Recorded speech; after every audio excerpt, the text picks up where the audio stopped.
Ultimong balita, nawalan ng preno kaya nang araro ang isang jeep sa Parañaque. Ang ilan pumailalim pa sa sasakyan, isa ang patay. Ang buong detalye sa Frontline Report ni Dave Abuel. Exclusive. Nagkagulo ang mga tao sa bahaging ito ng Dr. A. Santos Avenue sa Parañaque. Ang jeep kasi na yan nang araro ng mga tao sa kalsada. Isang babae ang duguan matapos magulungan sa leeg at pumailalim sa jeep.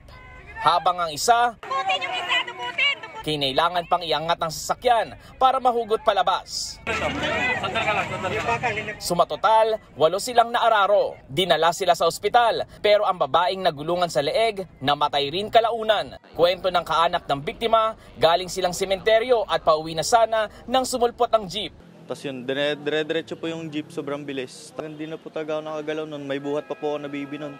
Isa nga rin po sana ako sa mabubundol nun kung humakbang po ako ng mga 1.5. Depensa ng jeepney driver, nawalan siya ng preno. Ayon sa driver, chinek naman niya ang jeep bago pumasada. Kaya laking gulat niya nang mawalan ito ng preno. Hindi raw niya tinakasan ng mga biktima matapos ang aksidente. Nagsorry ang driver sa mga biktima. Umaasa siyang maareglo ang nangyari. Humihingi po ko ng kapatawaran. Alam ko hindi po sapat ng kapatawaran na nagawa ko po na namatayan po kayo. Hindi ko po talaga sinasadya na mangyari po yun. Sa ngayon, nasa kustodiya na ng Parañaque City Police Station ang driver na maaaring maharap sa reklamong reckless imprudence resulting in homicide, multiple serious physical injury and damage to property.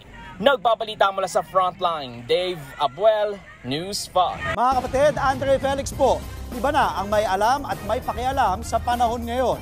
Para po sa tuloy-tuloy na balitaan sa Frontline kahit weekend, mag-follow at mag-subscribe na sa social media pages ng News 5.